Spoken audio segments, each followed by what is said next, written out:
비 내리는 산길 아래 찻집을 홀로 지키던 한 여인이 있었습니다. 남편을 잃고 20살 아들 하나를 의지하며 조용히 살아가던 그녀의 문 앞에 어느 날 밤 숨이 끊어질 듯한 노인 하나가 쓰러집니다. 마을 사람들은 말렸습니다. 도적이 노인으로 위장한다는 소문이 돌았고 이웃 상인은 관아에 밀고까지 합니다. 그런데 이 노인에게는 비밀이 하나 있었습니다.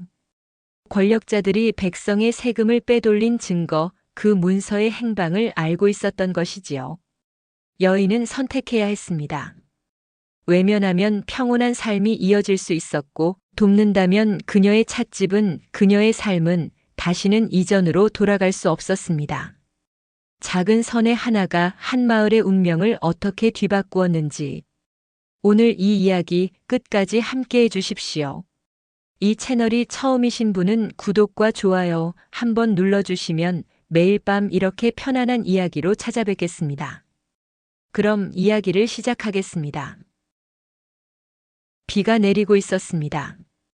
그것도 보통 비가 아니었습니다.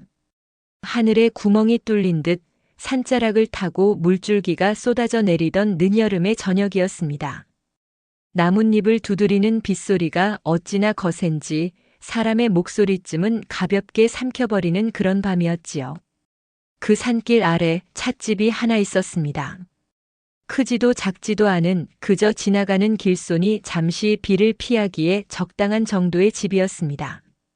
처마 끝에서 빗물이 줄줄이 흘러내렸고 안쪽에서는 희미한 불빛 하나가 떨리듯 켜져 있었습니다.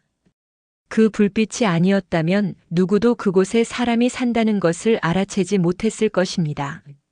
찻집을 지키는 이는 45의 여인이었습니다. 이름은 도연. 남편을 병으로 잃은 뒤 그 찻집을 혼자 꾸려가고 있었습니다. 남편이 떠난 해가 언제였는지 마을 사람들조차 정확히 기억하지 못할 만큼 꽤 오랜 시간이 흘러 있었습니다. 다만 사람들이 기억하는 것은 남편의 장례를 치르던 날에도 도연이 울지 않았다는 것이었습니다. 울지 않았다기보다는 울 겨를이 없었다는 쪽이 맞을 것입니다. 20살 아들 하준이 곁에 서 있었고 찻집 아궁이에는 불을 지펴야 했으니까요. 그렇게 둘은 서로를 의지하며 살아가고 있었습니다. 의지라 해도 거창한 것은 아니었습니다. 아침이면 도연이 물을 길어 차를 끓이고 하준이 마당을 쓸었습니다. 손님이 오면 맞이하고 오지 않으면 둘이서 마주 앉아 차를 마셨습니다. 말이 많은 사이는 아니었지만 그렇다고 서먹한 사이도 아니었습니다. 오래 함께 살아온 사람들만이 가질 수 있는 침묵이 불편하지 않은 사이였지요. 그날 저녁도 다르지 않았습니다. 비가 너무 거세어 손님은 오지 않을 것이라 짐작하고 도연은 일찍 불을 줄이려던 참이었습니다. 하준은 안쪽 방에서 무언가를 읽고 있었고 빗소리만이 찻집 안을 가득 채우고 있었습니다. 그때였습니다. 문 앞에서 무언가 쓰러지는 소리가 들렸습니다. 둔탁한 소리였습니다. 사람의 몸이 축 늘어지며 땅바닥에 부딪히는 그런 종류의 소리였지요. 빗소리에 묻힐 수도 있었을 만큼 작았지만 도연의 귀는 그것을 놓치지 않았습니다. 하준이 먼저 고개를 들었습니다. 어머니, 밖에 누가 있는 것 같습니다. 도연은 대답 대신 자리에서 일어났습니다. 문고리를 잡는 손이 잠시 멈추었습니다. 이 산길에, 이 빗속에, 이 시각에 찾아올 사람이 있을 리 없다는 것을 그녀도 알고 있었습니다. 문을 열었습니다. 빗줄기 사이로 사람 하나가 엎어져 있었습니다. 노인이었습니다. 옷은 남루했고 비에 흠뻑 젖어 몸에 달라붙어 있었습니다. 얼굴은 흙과 빗물이 뒤섞여 제대로 보이지 않았고 숨소리는 거의 들리지 않았습니다. 살아있는 것인지 이미 늦은 것인지 분간하기 어려운 상태였습니다. 도연은 처마 아래 서서 그 모습을 내려다보았습니다. 잠시, 아주 잠시 망설였습니다. 그 망설임이 무엇이었는지는 도연 자신만이 알 것입니다. 혼자 아들을 키우며 찻집 하나로 버텨온 세월이 낯선 이에게 선뜻 손을 내밀지 못하게 한 것인지도 모릅니다. 혹은 이 깊은 산길에 홀로 쓰러진 노인이 어떤 사연을 품고 있을지, 그 사연이 자신의 조용한 삶에 어떤 파문을 일으킬지 어렴풋이 감지한 것인지도 모릅니다. 하지만 도연은 몸을 숙였습니다. 노인의 손목을 짚어보았습니다. 희미하지만 맥이 뛰고 있었습니다. 사람을 두고 지나칠 수는 없지. 그 한마디는 누구에게 한 말이었을까요? 하준에게였을 수도 있고 자기 자신에게였을 수도 있습니다. 어쩌면 그 말은 오래전 남편을 잃던 날부터 스스로에게 되뇌어온 어떤 다짐의 연장이었는지도 모릅니다. 하준이 달려나왔고 둘은 노인을 안으로 들여 방 한쪽에 눕혔습니다. 젖은 옷을 갈아입히고 미지근한 물을 떠다 입술에 적셔주었습니다.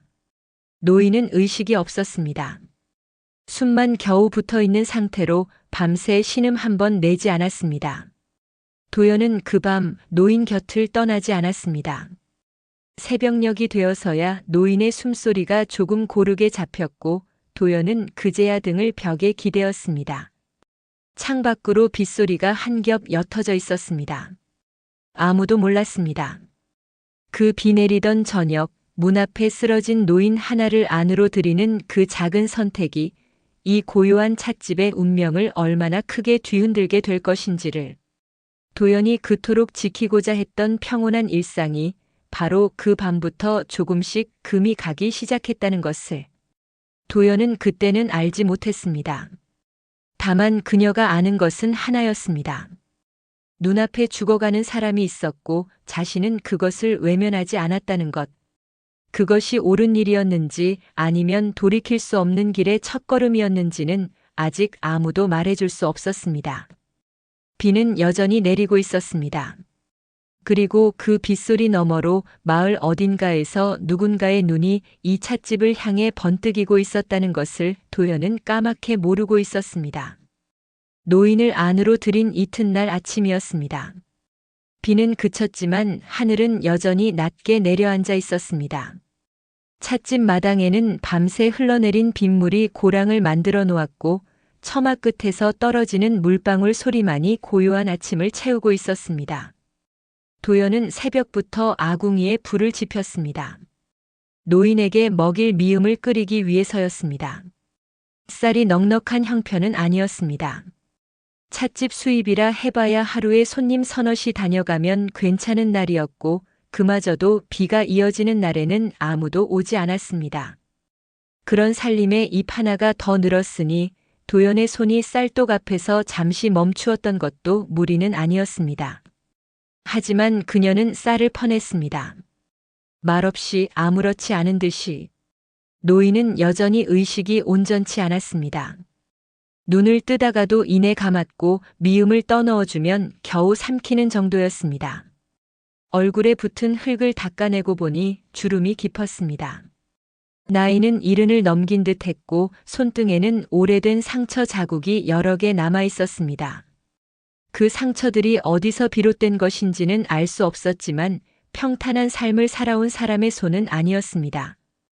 하준이 마당에서 물을 길어오다가 말했습니다. 어머니, 아침에 장수필 아저씨가 이쪽을 보고 있었습니다. 도연은 대답하지 않았습니다. 다만 미음 그릇을 들고 안쪽 방으로 들어갔을 뿐이었습니다. 장수필. 이 이름을 빼놓고는 이 마을의 이야기를 할 수 없었습니다. 찻집이 있는 이 산길 아래 마을에는 크고 작은 상점들이 모여 있었는데 그 상권의 흐름을 쥐고 흔드는 인물이 바로 장수필이었습니다. 포목점을 운영한다 했지만 실상은 이 마을에서 장사하려는 이들에게 자릿세를 걷고 물건의 유통 길목을 틀어주고 있는 자였습니다.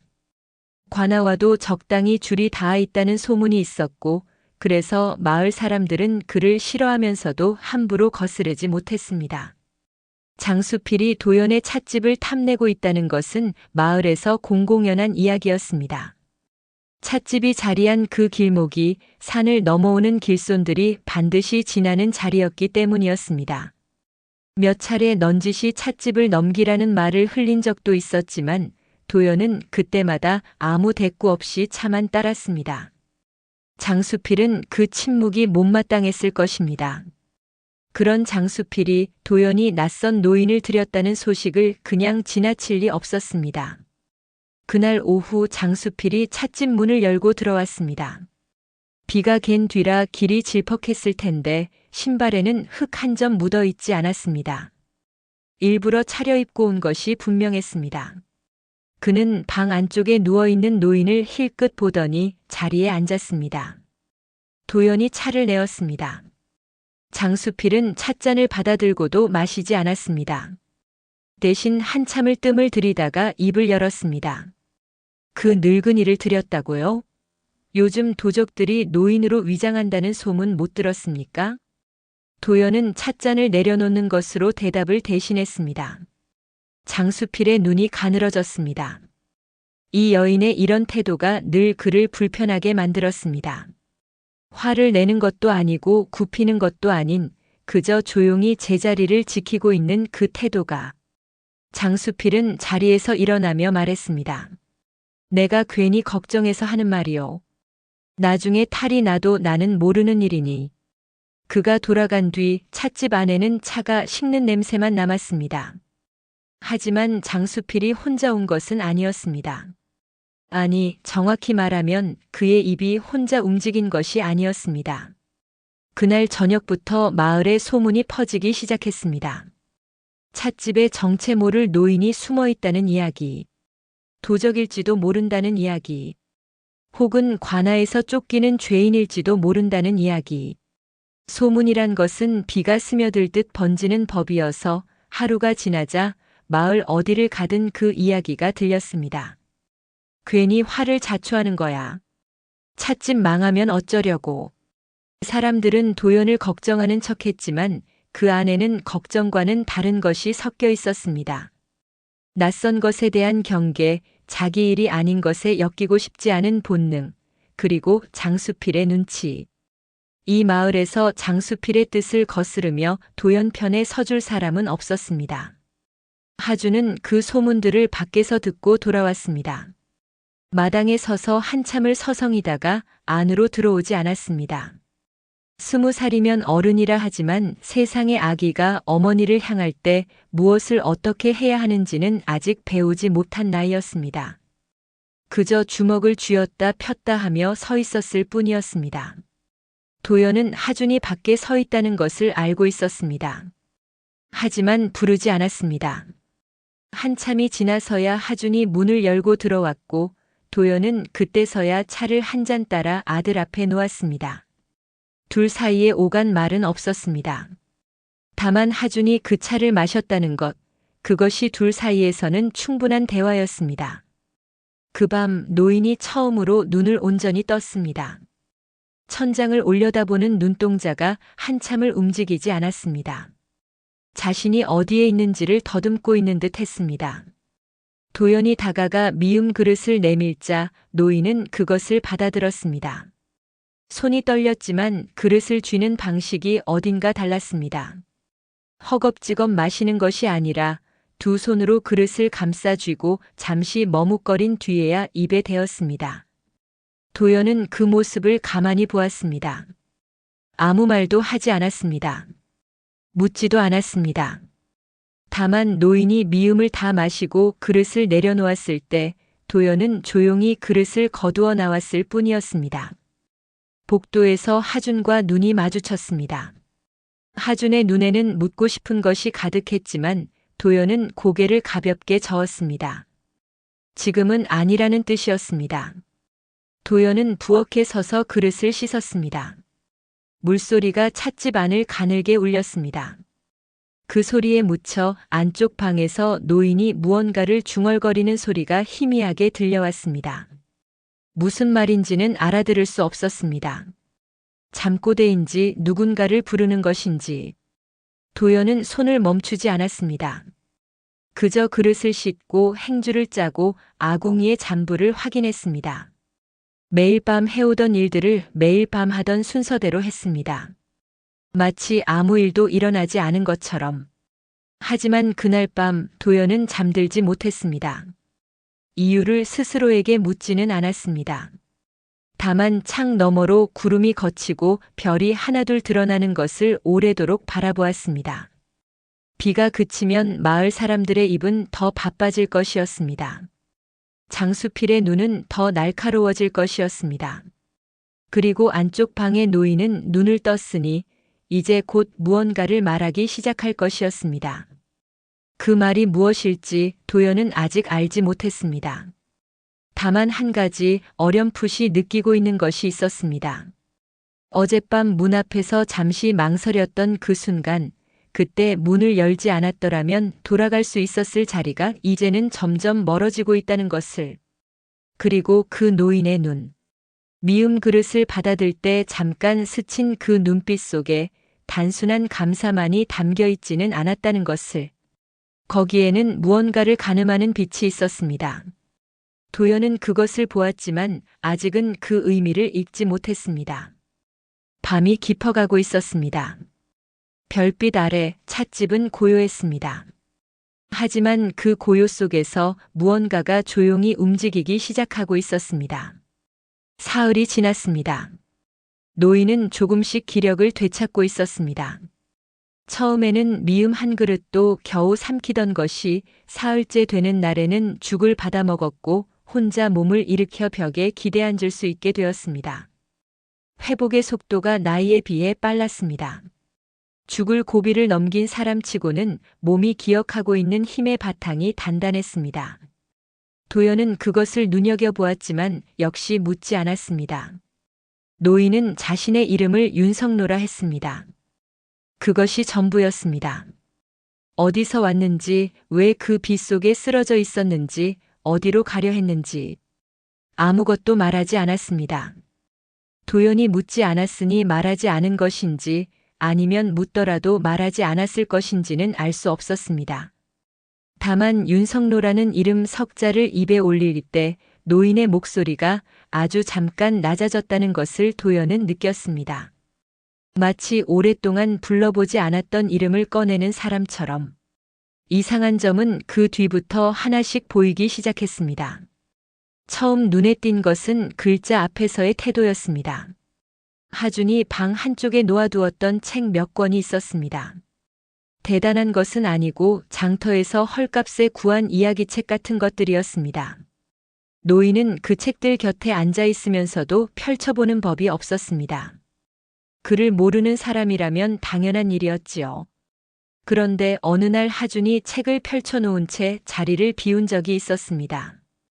돌아왔을 때 책은 그대로였지만 노인의 시선이 그 펼쳐진 쪽을 향해 있었습니다. 힐끗 아주 짧은 순간이었습니다. 하준과 눈이 마주치자 노인은 고개를 돌렸고 얼굴에는 미묘한 표정이 스쳤습니다. 들킨 것을 의식한 사람의 표정이었습니다. 글을 읽지 못하는 사람은 글자 위에 시선을 두지 않습니다. 눈이 머무는 방식 자체가 다릅니다. 글을 아는 사람의 눈은 줄을 따라 움직이고 모르는 사람의 눈은 그림을 보듯 흩어집니다. 노인의 눈은 줄을 따라가고 있었습니다. 그 다음으로 보인 것은 손이었습니다. 노인이 죽그릇을 잡는 모양, 수저를 쥐는 모양, 이불 끝을 여미는 손놀림. 그것들이 거칠지 않았습니다. 농사를 짓거나 짐을 나르던 손이 아니었습니다. 손가락 마디가 굵기는 했지만 움직임 자체는 단정했습니다. 무언가를 오래도록 쥐고 쓰던 사람의 습관이 손끝에 남아 있었습니다. 붓이었을 수도 있고 그와 비슷한 도구였을 수도 있었습니다. 그리고 차를 마시는 모습이 있었습니다. 도연이 차를 내어주면 노인은 늘 두 손으로 찻잔을 받았습니다. 그것까지는 예의 바른 노인이라 여길 수 있었습니다. 하지만 찻잔을 입에 대기 전 잠시 향을 맡는 듯 고개를 숙이는 동작. 첫 모금을 아주 작게 머금었다가 천천히 넘기는 방식. 찻잔을 내려놓을 때 소리가 나지 않도록 살며시 놓는 손끝. 그것은 차를 즐기는 사람의 습관이 아니라 차의 예법을 몸에 익힌 사람의 동작이었습니다. 산길 아래 찻집에 비를 맞고 쓰러진 떠돌이 노인에게서 그런 것들이 보일 리 없었습니다. 도연은 매일 노인에게 차를 내어주며 그 모습을 보았습니다. 한 번도 대놓고 살피지는 않았습니다. 차를 따르면서 흘깃 그릇을 거두면서 잠깐 그 정도였습니다. 하지만 찻집을 오래 운영한 사람의 눈이란 것은 묘한 데가 있어서 찻잔을 다루는 손놀림 하나로 그 사람이 어떤 삶을 살아왔는지 어림짐작할 수 있는 법이었습니다. 이 노인은 평범한 사람이 아니었습니다. 도연은 그것을 알았지만 여전히 묻지 않았습니다. 하주는 달랐습니다. 20살의 청년에게 궁금증을 참으라는 것은 쉬운 일이 아니었습니다. 더구나 하주는 어머니와 둘이 이 산 아래 찻집에서 자란 사람이었습니다. 바깥 세상에 대한 경험이 적었고 그래서 낯선 것 앞에서 경계보다는 호기심이 먼저 일었습니다. 하주는 노인의 방 앞을 지날 때마다 걸음이 느려졌습니다. 안을 들여다보지는 않았지만 귀가 저절로 기울었습니다. 노인이 혼자 중얼거리는 소리, 기침 소리, 이불을 고쳐 여미는 소리. 그런 작은 소리들을 하주는 하나씩 모아두고 있었습니다. 어느 저녁이었습니다.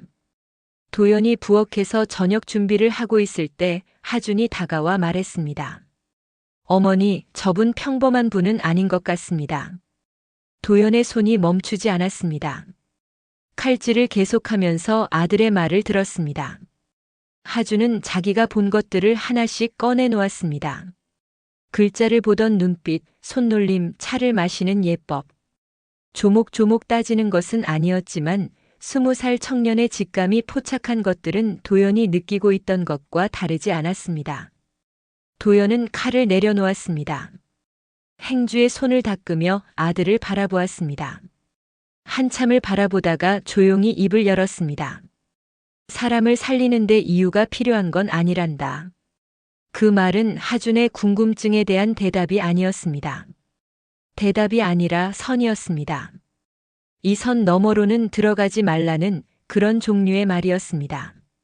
노인이 누구든 어떤 과거를 가졌든 지금 이 찻집에서 그에게 필요한 것은 밥과 잠자리이지 신분이 아니라는 뜻이었습니다. 하주는 더 묻지 않았습니다. 고개를 끄덕이고 돌아섰지만 그 뒷모습에는 납득보다는 참음에 가까운 것이 묻어 있었습니다. 그날 밤 찻집은 다시 고요해졌습니다. 도연은 잠자리에 들기 전 노인의 방문 앞을 지나갔습니다. 문틈 사이로 희미한 숨소리가 들렸고 불은 꺼져 있었습니다. 잠들어 있는 듯 했습니다. 도연은 그 문 앞에서 잠시 멈추었습니다. 묻지 않는다는 것은 모른다는 뜻이 아니었습니다. 도연은 알고 있었습니다.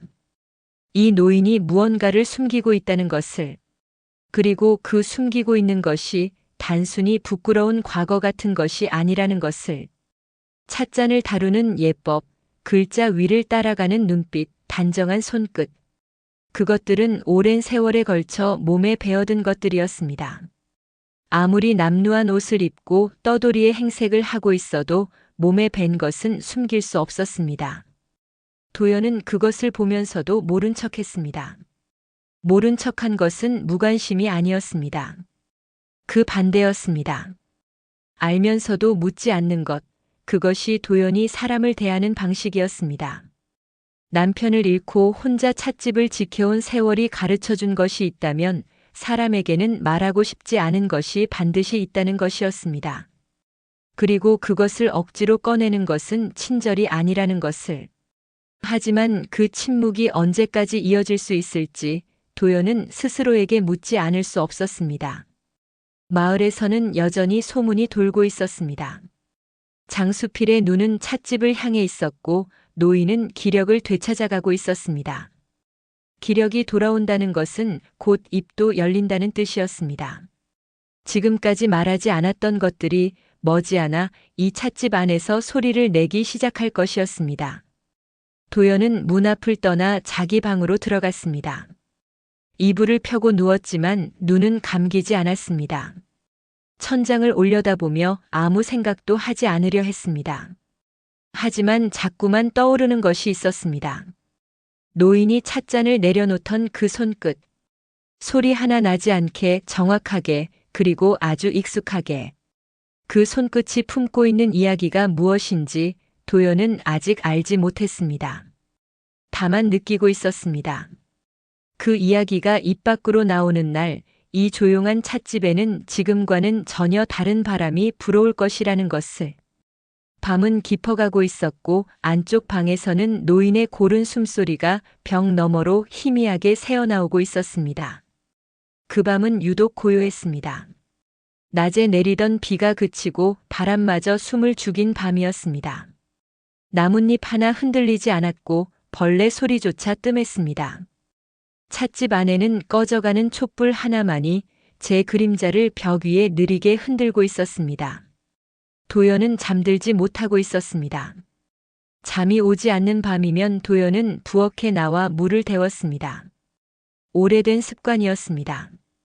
남편이 아프던 시절 밤마다 물을 끓여 수건을 적시던 것이 시작이었고 남편이 떠난 뒤에도 그 습관은 남았습니다. 물이 끓는 소리를 듣고 있으면 머릿속이 조금은 잠잠해지는 것 같았습니다. 그날 밤에도 도연은 부엌에 앉아 있었습니다. 물이 끓기 시작할 무렵이었습니다. 안쪽 방에서 인기척이 났습니다. 노인이 깨어 있었습니다. 기침 소리가 아니었고 잠꼬대도 아니었습니다. 무언가를 더듬는 소리, 그리고 천천히 몸을 일으키는 소리가 들렸습니다. 이어서 방문이 열렸습니다. 윤성로가 문지방에 서 있었습니다. 촛불이 거의 다 꺼져가는 어둠 속에서 노인의 얼굴은 반쪽만 보였습니다. 눈가에 깊은 주름, 그리고 그 주름 사이에서 빛나는 눈.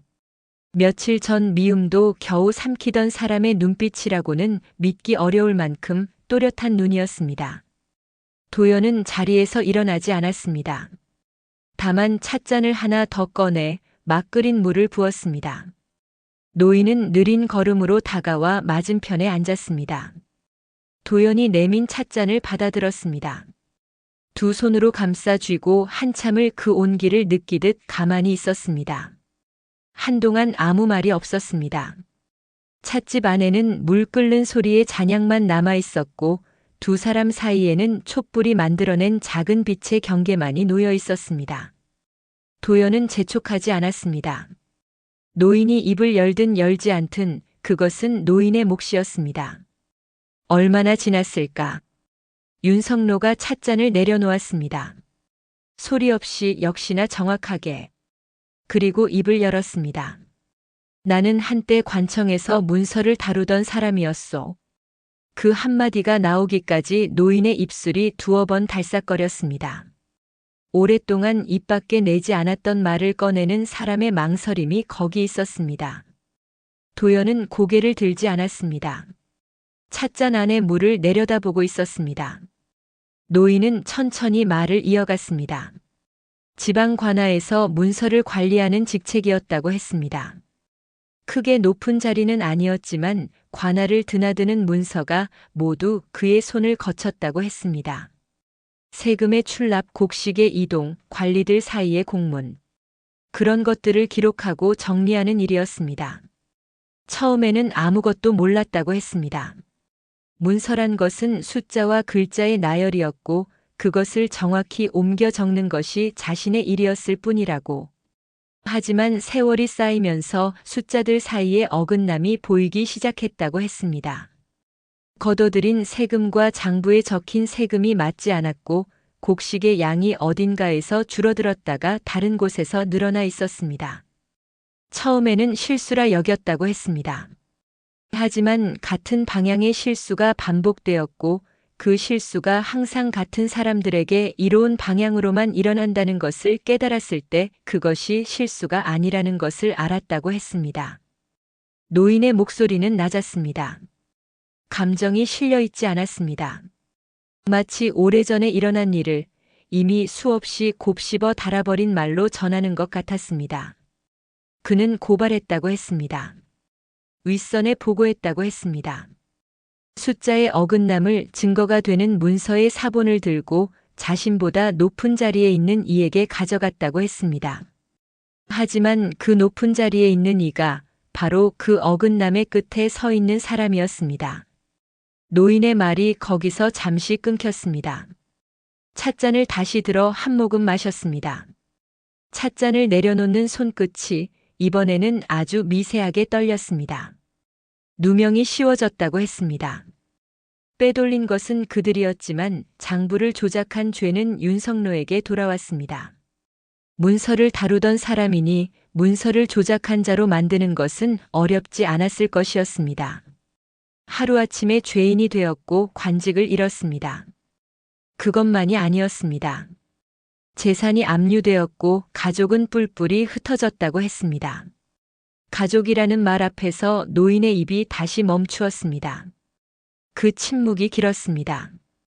도연은 여전히 고개를 들지 않았습니다. 찻잔 안에 물이 식어가고 있었지만 손을 대지 않았습니다. 지금 이 자리에서 자신이 할 수 있는 것은 듣는 것뿐이라는 것을 알고 있었습니다. 고개를 끄덕이거나 안타깝다는 표정을 짓는 것조차 이 노인에게는 불필요한 것이었습니다. 노인은 한참 뒤에야 말을 이었습니다. 그 뒤로 떠돌이가 되었다고 했습니다. 얼마나 오래 떠돌았는지는 말하지 않았습니다.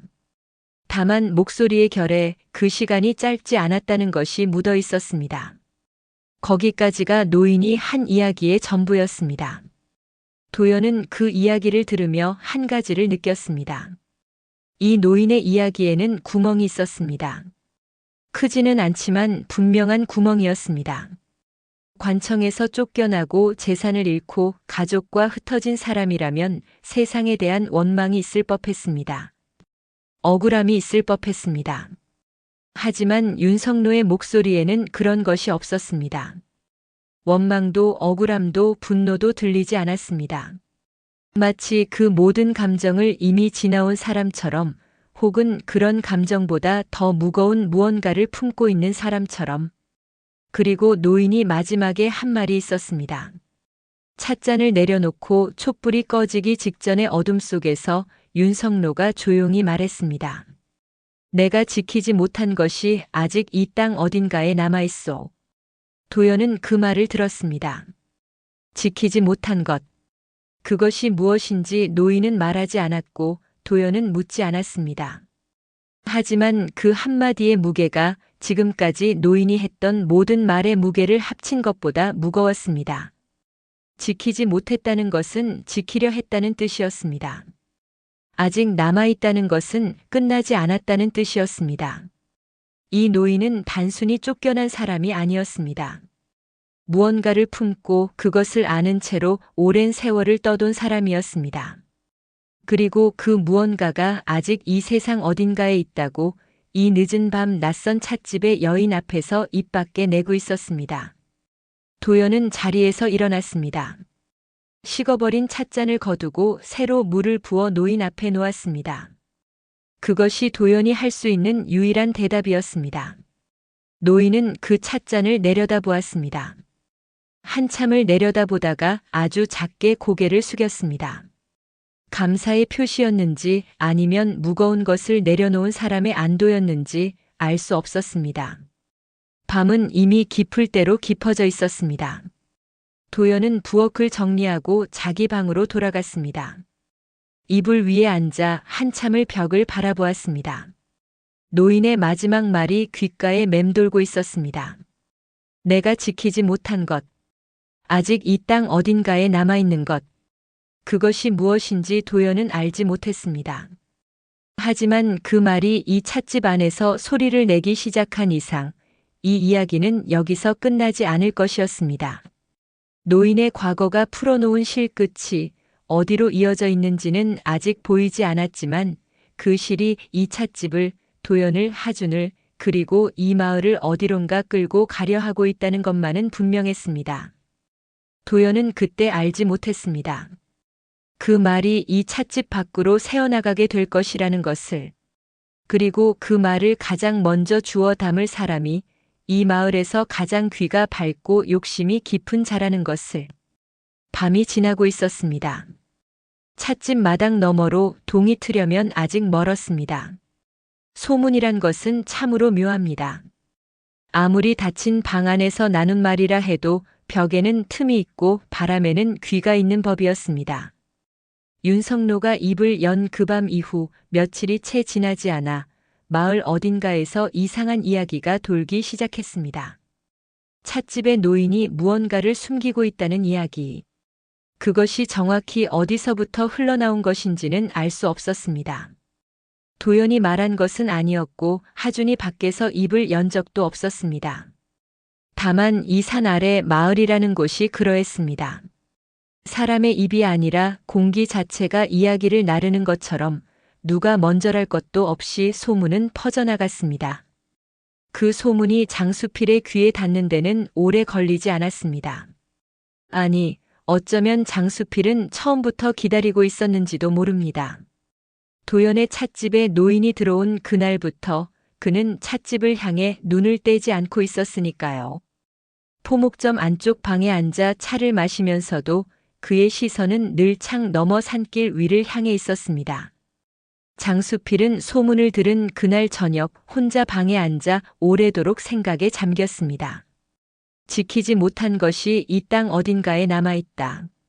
그 말이 어떤 경로를 타고 장수필에게까지 흘러들었는지는 중요하지 않았습니다. 중요한 것은 장수필이 그 말을 듣고 무엇을 떠올렸느냐 하는 것이었습니다. 그는 즉시 계산을 시작했습니다. 관청에서 문서를 다루던 사람, 누명을 쓰고 쫓겨난 사람, 그리고 무언가를 지키지 못했다고 말하는 사람. 장수필의 머릿속에서 그 조각들은 빠르게 맞춰지고 있었습니다. 숨겨진 재산인가? 혹은 문서인가? 장수필에게 사람이란 이해관계의 덩어리였습니다. 누군가가 무언가를 숨기고 있다면 그것은 곧 값어치가 있다는 뜻이었고 값어치가 있는 것은 손에 넣어야 하는 것이었습니다. 그것이 장수필이 이 마을에서 지금의 자리까지 올라온 방식이었습니다. 며칠간 장수필은 움직이지 않았습니다. 서두르는 법이 없는 사람이었습니다. 먹잇감 앞에서 조급해하는 것은 하수가 하는 일이라는 것을 오랜 장사꾼의 경험이 가르쳐주고 있었습니다. 그는 기다렸습니다. 소문이 조금 더 무르익기를, 마을 사람들의 불안이 조금 더 쌓이기를, 그리고 자신이 움직일 명분이 저절로 만들어지기를. 그러는 사이 마을의 공기는 점점 달라지고 있었습니다. 찻집을 드나들던 단골 손님 중 몇이 발길을 끊었습니다. 대놓고 이유를 말하는 사람은 없었지만 오지 않는 것 자체가 이유였습니다. 장터에서 도연과 마주치면 고개를 돌리는 사람이 생겼고 하준에게 말을 건네던 이웃집 안악도 눈을 피했습니다. 도연은 그 변화를 느끼고 있었습니다. 느끼지 못할 리 없었습니다. 찻집이라는 곳은 사람이 오고 가는 것으로 숨을 쉬는 곳이었으니까요. 손님이 줄어든다는 것은 찻집의 숨이 가빠진다는 뜻이었고 그것은 곧 살림의 숨이 가빠진다는 뜻이기도 했습니다. 하지만 도연은 노인을 내보내지 않았습니다. 그 이유를 도연은 누구에게도 설명하지 않았고 스스로에게도 길게 묻지 않았습니다. 다만 매일 아침 물을 길어 차를 끓이고 노인에게 밥을 내어주고 찻집 마루를 닦았습니다. 달라진 것은 손님의 수뿐이었고 도연의 하루는 달라지지 않았습니다. 장수필이 움직인 것은 그로부터 닷새 뒤였습니다. 그는 관아를 찾아갔습니다. 이 마을의 관아는 크지 않았습니다. 고을 수령 아래 관리 몇이 있었고 그 관리들 중 절반은 장수필과 술자리를 함께한 적이 있는 사이였습니다. 장수필이 관아의 문턱을 넘는 것은 어려운 일이 아니었습니다. 그가 관리 앞에 앉아 한 말은 간단했습니다. 수상한 자가 찻집에 숨어 있습니다. 그것으로 충분했습니다. 신원을 알 수 없는 노인이 마을에 머물고 있다는 것, 그 노인이 관청 출신이라는 소문이 돈다는 것, 혹시 죄를 짓고 도주한 자가 아닌지 확인이 필요하다는 것. 장수필은 자신의 이름이 아니라 마을의 우려라는 이름으로 그 말을 전했습니다. 자기가 밀고 한 것이 아니라 마을 사람들이 불안해하고 있으니 관에서 살펴달라는 형태로. 교묘한 사람이었습니다. 관리는 고개를 끄덕였습니다. 확인은 해보겠다고 했습니다. 장수필은 더 이상 말하지 않았습니다. 더 말할 필요도 없었습니다. 불씨를 놓았으니 이제 바람이 알아서 키울 것이었습니다. 며칠 뒤 관리들이 찻집에 들이닥쳤습니다. 셋이었습니다. 말을 타고 온 것이 아니라 걸어왔지만 허리에 찬 것들이 그들의 신분을 말해주고 있었습니다. 찻집 마당에 들어서자마자 그중 하나가 소리쳤습니다. 노인을 끌어내라. 도연은 마루에 서 있었습니다. 하주는 부엌 쪽에서 나오다가 멈추었습니다. 마을 사람 몇이 찻집 담 너머에서 고개를 내밀고 지켜보고 있었지만 안으로 들어오는 사람은 없었습니다. 도연이 입을 열려는 순간이었습니다. 안쪽 방에서 발소리가 났습니다. 느리지만 흔들림 없는 발소리였습니다. 윤성로가 방문을 열고 나왔습니다. 며칠 사이에 노인의 몸은 많이 회복되어 있었습니다. 등이 구부정하기는 했지만 두 발로 서 있었고 눈은 또렷했습니다. 관리들을 향해 고개를 돌린 노인의 얼굴에는 놀람도 두려움도 없었습니다. 마치 이 순간이 올 것을 알고 있었다는 듯이 담담한 얼굴이었습니다. 노인이 입을 열었습니다. 그 문서를 찾으려는 것이요? 마당이 조용해졌습니다. 관리들의 발이 멈추었습니다. 소리를 지르던 자의 입이 닫혔습니다. 담 너머에서 지켜보던 마을 사람들도 숨을 죽였습니다. 문서. 그 한마디가 공기를 바꾸어 놓았습니다. 윤성로는 마루 끝에 서서 관리들을 내려다보았습니다. 높은 곳에서 내려다보는 것이 아니었습니다. 마루와 마당의 높이 차이는 고작 반뼘이었습니다.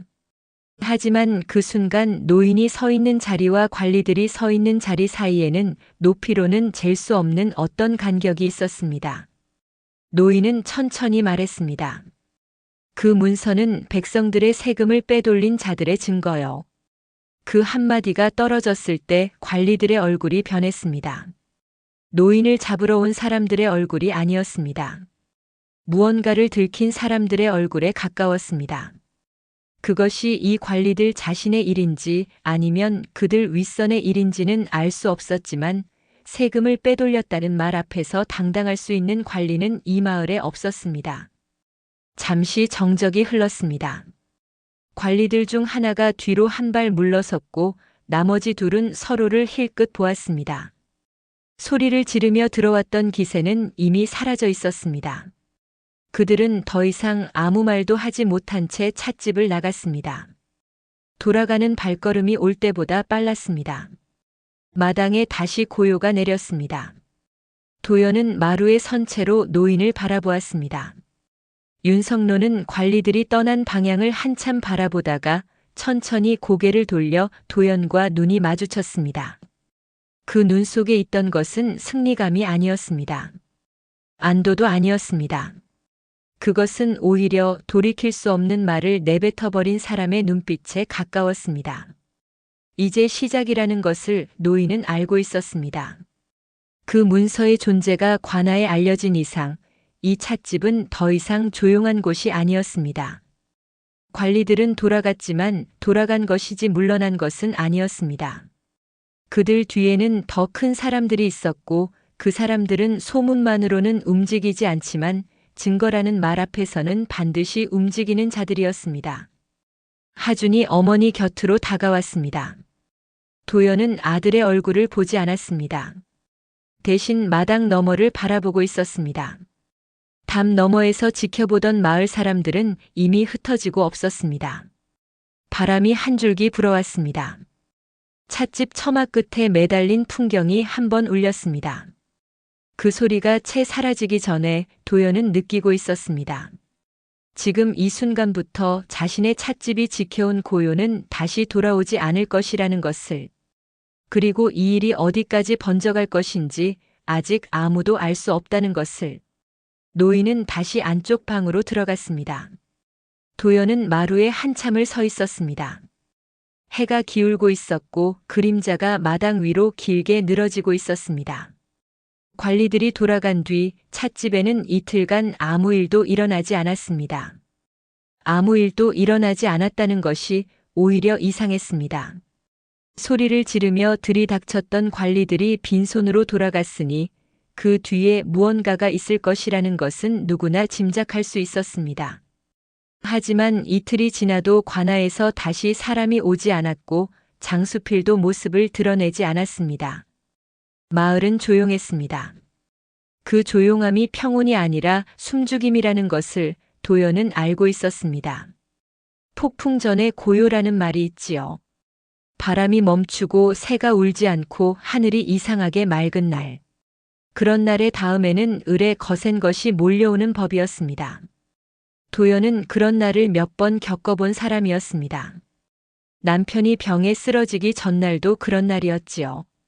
아무 일 없이 평온하던 하루, 그리고 그 다음 날 아침에 남편이 피를 토했습니다. 도연은 그 이틀 동안 평소와 다름없이 찻집을 열었습니다. 손님은 오지 않았습니다. 하루 종일 찻집 문을 열어두어도 산길을 지나가는 사람조차 고개를 돌리지 않았습니다. 마을 사람들이 이 찻집을 피하고 있다는 것은 이제 숨길 수 없는 사실이었습니다. 하주는 그 이틀 동안 말이 없었습니다. 장터에 나갔다가 돌아오면 얼굴이 굳어져 있었습니다. 무슨 말을 들었는지 도연은 묻지 않았고 하준도 말하지 않았습니다. 다만 장작을 패는 하준의 도끼질이 평소보다 세졌다는 것을 도연은 부엌에서 듣고 있었습니다. 윤성로는 안쪽 방에서 나오지 않았습니다. 관리들 앞에서 문서 이야기를 꺼낸 뒤 노인은 다시 침묵 속으로 돌아가 있었습니다. 밥을 가져다 주면 먹었고 차를 내어주면 마셨지만 입을 여는 일은 없었습니다. 눈을 뜨고 있어도 어딘가 먼 곳을 보고 있는 듯한 눈이었습니다. 도연은 노인에게 밥상을 들고 들어갈 때마다 방 안의 공기가 달라져 있는 것을 느꼈습니다. 무겁다고 해야 할지 팽팽하다고 해야 할지 무언가를 결심한 사람의 방에서 나는 공기였습니다. 사흘째 되는 날 아침이었습니다. 도연이 아침 차를 끓이고 있을 때 안쪽 방에서 발소리가 났습니다. 윤성로가 방문을 열고 나왔습니다. 이틀 만에 방 밖으로 나온 노인의 얼굴에는 무언가가 정리된 사람의 표정이 있었습니다. 노인은 마루에 앉았습니다. 도연이 차를 내어주었고 노인은 그것을 받아들었습니다. 한참을 마시지 않고 찻잔을 내려다보다가 윤성로가 입을 열었습니다. 도연을 향해서가 아니었습니다. 찻잔을 내려다보면서 마치 자기 자신에게 말하듯이 숨겨둔 문서의 위치를 알고 있다고 했습니다. 도연의 손이 멈추었습니다. 노인은 말을 이었습니다.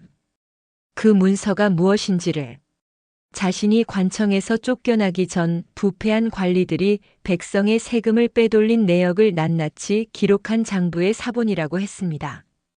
원본은 그들이 없앴지만 사본 하나를 만들어 숨겨두었다고 했습니다. 그것이 자신이 지키지 못했다고 말한 것의 정체였습니다. 지키지 못했다는 말은 문서 자체를 잃었다는 뜻이 아니었습니다. 그 문서를 세상에 내놓지 못했다는 뜻이었습니다. 누명을 쓰고 쫓겨나면서 그 문서를 꺼내들 힘도 기회도 잃어버렸던 것이었습니다. 문서는 땅속에 묻혀 있었고 노인은 세상 밖으로 밀려났고 세금을 빼돌린 자들은 여전히 제자리에 앉아 있었습니다. 그것이 단순한 재산이 아니라 부패한 권력자들을 무너뜨릴 수 있는 증거라는 것을 도연은 그 자리에서 알았습니다. 노인은 그 문서를 세상에 공개해야 한다고 했습니다. 그래야만 억울하게 빼앗긴 백성들의 것이 돌아갈 수 있다고 했습니다. 그것이 자신이 이 늙은 몸을 이끌고 여기까지 온 이유라고 했습니다. 하지만 노인은 혼자서는 할 수 없었습니다. 몸이 온전치 않았고 관아에는 이미 얼굴이 알려져 있었습니다. 누군가의 도움이 필요했습니다. 노인은 그 말을 직접 하지는 않았습니다. 하지만 도연은 알아들었습니다. 노인이 이 이야기를 자신 앞에서 꺼낸 것 자체가 이미 도움을 구하는 것이었습니다. 찻잔 안에 차가 식어가고 있었습니다. 도연은 아무 말 없이 앉아 있었습니다. 이 일을 돕는다는 것이 무엇을 의미하는지 따로 설명이 필요하지 않았습니다. 권력자들의 비리를 세상에 드러내는 일. 그것은 곧 그 권력자들의 눈밖에 난다는 뜻이었습니다. 이미 관리들이 한 차례 들이닥친 마당에 그 위에 사람들까지 움직이게 만든다면 이 찻집이, 이 조용한 삶이 어떻게 될 것인지는 뻔했습니다. 외면한다면 평온한 삶을 유지할 수 있었습니다. 노인에게 더 이상은 도울 수 없다고 말하면 그것으로 끝이었습니다. 노인은 떠날 것이고 문서는 땅속에 묻힌 채로 남을 것이고 찻집은 다시 고요해질 것이었습니다. 시간이 지나면 마을 사람들도 돌아올 것이고 장수필의 관심도 다른 곳으로 옮겨갈 것이었습니다. 도연은 그 길을 볼 수 있었습니다. 눈앞에 또렷하게 보이는 길이었습니다. 하지만 그 길의 끝에서 자신이 어떤 얼굴을 하고 있을지도 도연은 볼 수 있었습니다. 죽어가는 사람을 문 앞에서 외면하지 못했던 사람이 살아있는 억울함을 눈앞에 두고 외면할 수 있을까? 도연은 자기 자신을 알고 있었습니다. 그 밤 문을 열었던 순간부터 이미 이 길 위에 서 있었다는 것을. 하준이 다가왔습니다. 언제부터 듣고 있었는지 부엌 쪽 기둥에 기대어 서 있던 하준이 마루로 올라왔습니다. 어머니 곁에 앉았습니다. 노인을 그리고 어머니를 번갈아 보았습니다. 어머니 어떻게 하시겠습니까? 하준의 목소리는 조용했지만 떨리지 않았습니다. 묻고 있는 것이 아니었습니다. 어머니가 어떤 대답을 할 것인지 이미 알고 있는 사람의 목소리였습니다. 다만 그 대답을 어머니의 입으로 직접 듣고 싶은 것이었습니다. 도연은 잠시 눈을 감았습니다. 길지 않은 시간이었습니다. 하지만 그 짧은 어둠 속에서 도연은 많은 것을 보았을 것입니다. 남편을 잃던 날 혼자 찻집을 지키던 밤들, 아들의 얼굴, 그리고 비 오던 저녁 문 앞에 쓰러져 있던 노인의 모습. 눈을 떴습니다. 사람을 살리는 것도 중요하지만 옳은 일을 외면하는 건 더 큰 죄란다. 그 말은 천천히, 아주 천천히 입 밖으로 나왔습니다.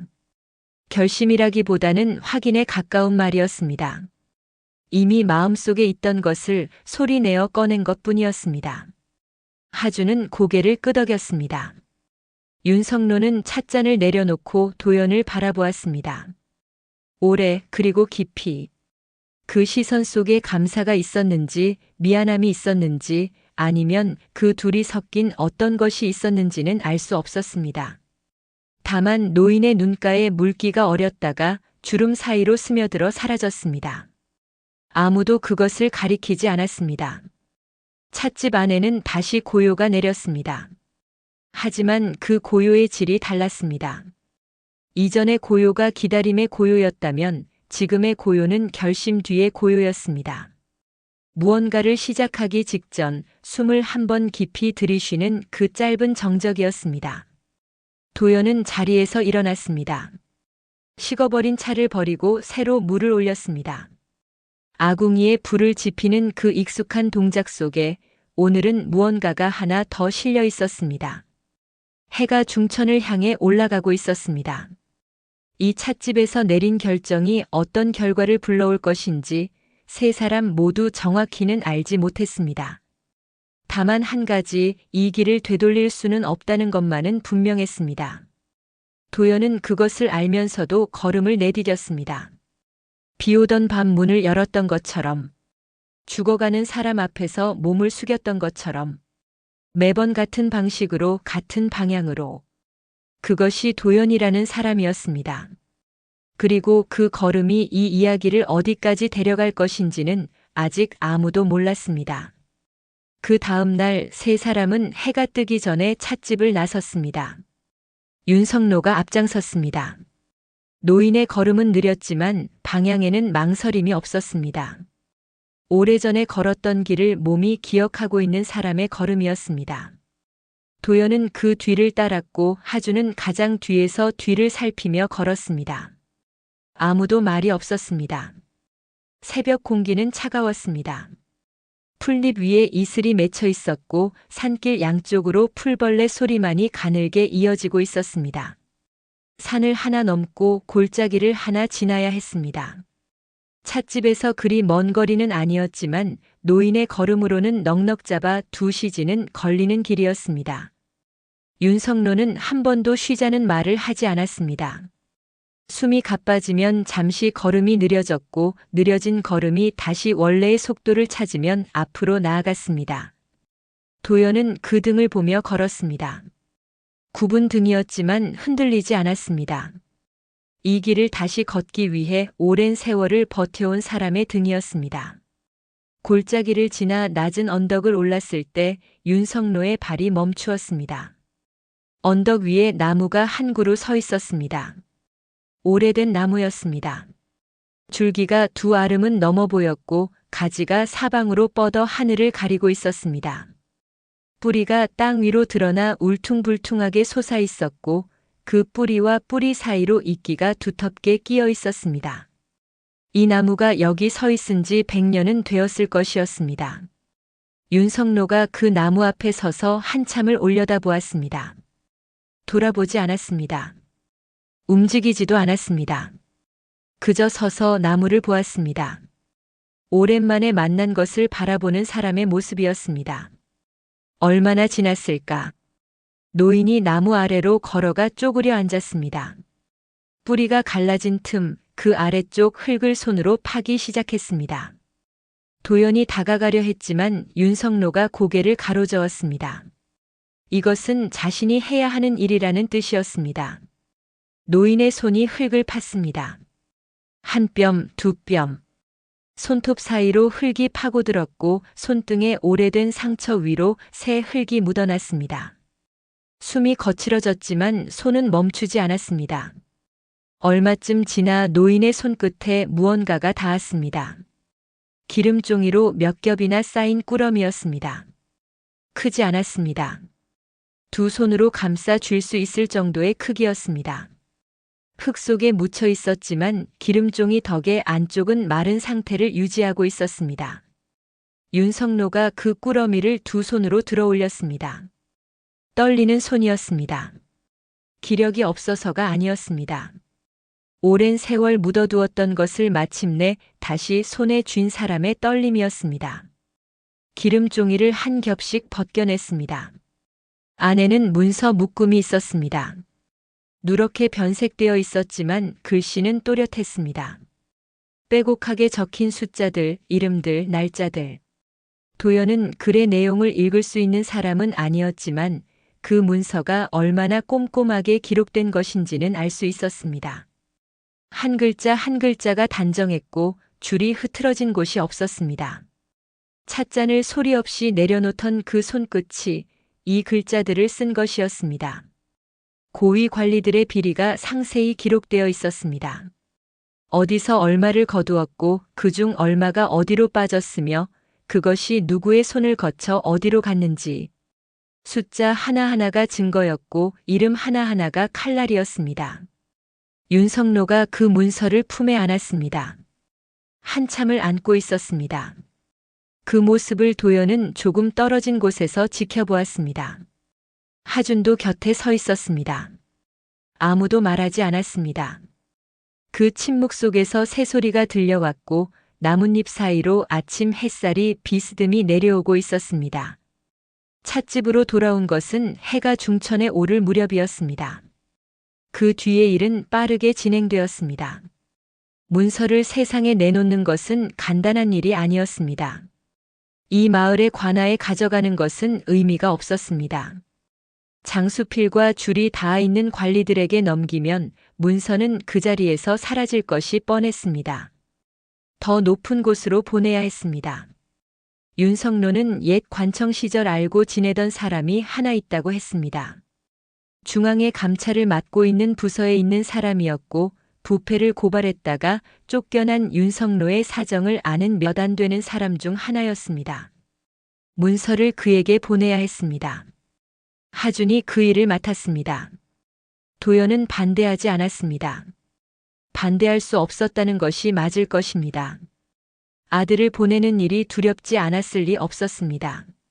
하지만 노인은 갈 수 있는 몸이 아니었고 도연이 찻집을 비우면 남은 것마저 무너질 수 있었습니다. 하준 외에는 이 일을 해낼 사람이 없었습니다. 하준은 문서를 품에 넣고 날이 밝기 전에 떠났습니다. 도연은 마당 끝까지 나가 아들의 뒷모습을 보았습니다. 어둠 속으로 사라지는 20사례 등. 그 등이 보이지 않게 된 뒤에도 도연은 한참을 그 자리에 서 있었습니다. 발소리가 완전히 사라질 때까지. 그리고 그 뒤에 찾아오는 정막이 귀를 채울 때까지. 돌아서는 도연의 걸음이 평소보다 느렸습니다. 그것이 도연이 내보인 유일한 흔들림이었습니다. 며칠이 지났습니다. 하준이 떠난 뒤 찻집에는 도연과 윤성로 둘만 남았습니다. 도연은 매일 차를 끓이고 노인에게 밥을 내어주고 마루를 닦았습니다. 달라진 것은 한 사람이 비어 있다는 것뿐이었지만 그 빈자리가 찻집 전체를 채우고 있었습니다. 하준이 돌아온 것은 닷새 뒤였습니다. 문서는 무사히 전달되었다고 했습니다. 그 뒤로 시간이 흘렀습니다.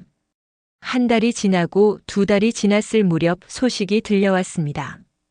중앙에서 감찰이 내려왔다는 소문이 먼저 왔고 이어서 이 고을의 관리 몇이 불려갔다는 이야기가 들렸습니다. 그리고 그 위의 사람들, 윤성로가 문서에 기록해둔 이름들의 주인들이 하나둘 자리에서 끌려 내려왔습니다. 여러 탐관 오리들이 처벌받게 되었습니다. 장수필 역시 그들과 연루되어 있었습니다. 관아와 적당히 줄이 닿아 있다는 소문은 소문이 아니라 사실이었던 것입니다. 세금을 빼돌리는 과정에서 장수필은 중간 역할을 했고 그 대가로 상권을 독점할 수 있는 편의를 받아왔던 것이었습니다. 감찰의 손이 그에게까지 닿는 데는 오래 걸리지 않았습니다. 장수필은 몰락했습니다. 포목점 문이 닫혔고 그가 좌지우지하던 상권은 흩어졌습니다. 마을 사람들은 그 소식을 듣고도 아무 말이 없었습니다. 한때 그의 눈치를 보며 도연의 찻집을 피했던 사람들이 이제는 장수필의 이름을 입에 올리는 것조차 꺼렸습니다. 그리고 며칠 뒤 윤성로가 떠났습니다. 조용한 아침이었습니다. 노인은 짐이랄 것도 없었습니다. 빈손으로 왔으니 빈손으로 가는 것이 맞았습니다. 다만 찻집에 머무는 동안 입었던 옷을 깨끗이 빨아 개어 놓았고 자신이 쓰던 방을 말끔히 치워 놓았습니다. 마루에서 도연과 마주 앉았습니다. 도연이 차를 내었습니다. 윤성로가 두 손으로 찻잔을 받아들었습니다. 처음 이 찻집에서 미음을 받아들던 그 손이었습니다. 여전히 주름이 깊었고 손등에는 오래된 상처 자국이 남아 있었지만 더 이상 떨리지 않았습니다. 차를 다 마신 노인이 찻잔을 내려놓았습니다. 소리 없이 정확하게. 이제야 내가 해야 할 일을 마쳤소. 그 한마디뿐이었습니다. 도연은 아무것도 묻지 않았습니다. 어디로 가느냐고 묻지 않았습니다. 다시 올 것이냐고도 묻지 않았습니다. 잃어버린 가족을 찾아갈 것이냐고도 앞으로 어떻게 살 것이냐고도 아무것도 묻지 않았습니다. 그저 따뜻한 차 한 잔을 내어주었을 뿐이었습니다. 처음에도 그랬고 마지막에도 그랬습니다. 노인은 자리에서 일어났습니다. 마루를 내려서고 마당을 건너고 찻집 문을 나섰습니다. 도연은 마루에 앉은 채로 그 뒷모습을 보았습니다. 하준이 마당 한쪽에 서서 노인에게 고개를 숙였고 노인도 가볍게 고개를 끄덕였습니다. 산길 위로 노인의 모습이 점점 작아졌습니다. 구분 등 느린 걸음. 하지만 흔들림 없는 방향. 그 모습이 산모퉁이를 돌아보이지 않게 된 뒤에도 도연은 한동안 그 자리에 앉아 있었습니다. 비가 그쳐 있었습니다. 언제부터 그쳤는지 기억나지 않을 만큼 오래전에 그친 비였습니다. 찻집 마당에는 맑은 햇살이 비치고 있었습니다. 처마 끝에서 물방울이 떨어지지 않는 것이 어색할 만큼 오랫동안 비와 함께했던 날들이었습니다. 마당 위로 들이운 햇살이 따뜻했습니다. 사람들은 훗날 이 이야기를 두고 이렇게 말했습니다. 작은 선의가 큰 정의를 움직였다고. 비오는 밤 문 앞에 쓰러진 노인 하나를 그냥 두지 않은 것. 그것이 시작이었다고. 그 작은 선택 하나가 숨겨진 진실을 꺼내고 썩은 것들을 무너뜨리고 마을의 하늘을 바꾸었다고. 하지만 도연은 그런 말을 듣고도 아무 대꾸가 없었습니다. 찻집은 여전히 그 자리에 있었습니다. 산길 아래 지나가는 길손이 잠시 비를 피하기에 적당한 그 자리. 처마 밑에 빗물이 흘러내리던 그 자리에 이제는 햇살이 내려앉아 있었습니다. 손님이 오면 맞이하고 오지 않으면 혼자 차를 끓이는 그 일상이 돌아와 있었습니다. 도연은 여전히 그 자리에서 차를 끓이고 있었습니다. 아궁이에 불을 지피고 물을 올리고 찻잎을 넣고 기다렸습니다. 차가 우러나는 동안 마당을 바라보았습니다. 산길 위로 누군가 걸어오고 있는 것이 보이면 자리에서 일어났고 아무도 오지 않으면 혼자 찻잔을 들었습니다. 마치 누군가를 기다리듯 혹은 아무도 기다리지 않으면서도 언제든 맞이할 준비가 되어 있는 사람처럼 하준이 마당을 쓸고 있었습니다. 어머니가 차를 끓이고 아들이 마당을 쓸고 남편이 떠난 뒤부터 이어져 온 아침이었습니다. 달라진 것은 없는 것처럼 보였습니다. 하지만 둘 사이에 오가는 침묵의 결이 예전과는 조금 달라져 있었습니다.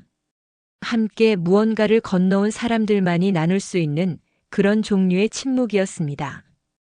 햇살이 마당 위를 천천히 옮겨가고 있었습니다. 인연이란 것은 때로 비처럼 찾아오는 법이지요. 피할 수도 있지만 받아들일 수도 있는 것. 그날 도연은 받아들였습니다. 그리고 그 선택이 세상을 조금 더 밝게 만들었습니다. 찻집 굴뚝에서 연기가 피어올랐습니다. 가늘고 하얗고 느리게 산 위로 올라가 하늘에 섞여 사라지는 그 연기를 산길을 지나던 누군가가 올려다보았을 것입니다. 그리고 생각했을 것입니다. 저 아래 찻집에서 따뜻한 차 한 잔을 마실 수 있겠구나 하고 그것으로 충분했습니다. 그것이 도연의 찻집이었습니다. 오늘 이야기는 여기까지입니다. 비 내리던 저녁, 문 앞에 쓰러진 사람 하나를 그냥 두지 못했던 여인 도연. 그 작은 선택 하나가 숨겨진 진실을 꺼내고 세상을 조금이나마 바꾸어 놓았습니다. 거창한 용기가 아니었습니다. 눈앞에 있는 사람을 외면하지 않은 것. 옳은 일 앞에서 고개를 돌리지 않은 것. 그것뿐이었습니다. 그런데 그것이 참 어려운 일이지요. 오늘 이 이야기가 마음에 남으셨다면 좋아요 한번 눌러주십시오. 그 작은 손길 하나가 이 채널이 다음 이야기를 준비하는데 큰 힘이 됩니다. 아직 구독을 하지 않으셨다면 구독도 함께 부탁드립니다. 알림 설정까지 해두시면 매일 밤 잠자리에서 편안하게 들으실 수 있는 이야기로 찾아뵙겠습니다. 그럼 오늘 밤도 편안한 밤 되십시오. 다음 이야기에서 다시 뵙겠습니다.